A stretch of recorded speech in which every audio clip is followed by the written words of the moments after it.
په پاکستان کې د افغان کډوالو بد وضعیت څخه اندېښنې.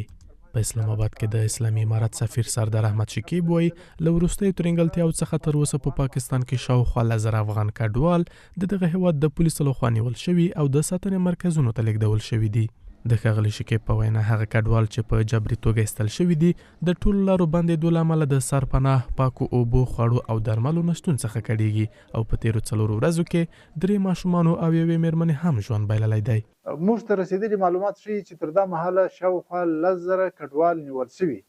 او تمځایونو هولډینګ سنټرونو ته نقل شوي دي. له همدې ویرې بیا په زرګونو نور کډوالو خپلې کډې تړلې دي، په ګاډو موټرو کې ناست دي، خو لارې ورته بندې دي.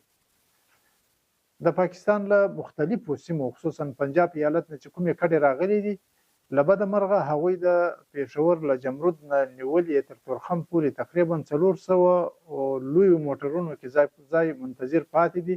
چې له ډیرو شدیدو ستونزو سره مخ دي. په پاکستان کې د اسلامي امارت سفیر د غرض خبرداری ورکوي چې د لارو بند پاتې کېدو په صورت کې د کډوالو جبري ایستل او دا چې هغوی د سړکونو پر غاړې ژوند کوي د یوه ستر انساني ناورین د رامنځته کېدو پایلې له ځانه سره لري. سردار احمد شکیب ټینګار کوي چې د افغانستان سفارت د لارو د خلاصون غوښتنه کړې ده څو کډوال وکولی شي په اسانه توګه هیواد ته راستنه شي او پرته له دې د کډوالو جبري ستنولو لړۍ په لنډمهاله توګه ودروي. په اسلام آباد کې د افغانستان سفارت د پاکستان حکومت په جریان کې اچولی او ورنه مو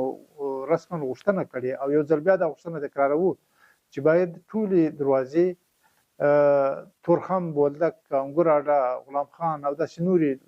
ټولې لارې ژر تر ژره پرانیزي تر څو د مهاجرین په اسانۍ سره وکولی چې خپل وطن ته ولاړ شي او یا د جبري اخراج دا بهیر تر هغه وځنډول شي تر څو د تګ راتګ لارې بیرته فعالې شي. په پاکستان کې د اسلامي امارت سفیر د غرض د هیواد له چارواکو غوښتي څو د افغان کډوالو ځورونې څخه لاس واخلي. همداراز د پاکستان له چارواکو نه زموږ بله غوښتنه دا ده چې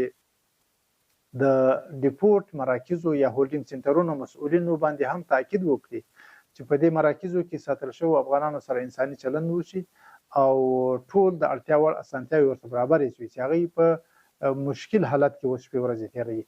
له دې سره په اسلام آباد کې د اسلامي امارت سفیر د کډوالو په چارو کې د ملګرو ملتونو سازمان عالی کمشنرۍ او نورو نړیوالو بنسټونو څخه غوښتي دي څو د څېړنې مرکزونو کې شته امکانات ډیر کړي او د افغان کډوالو منظمه او باعزته راستنېدو اسانتیا کې د همکاري وکړي څو د انساني کړکېچ زیاتېدو څخه مخنیوی وشي.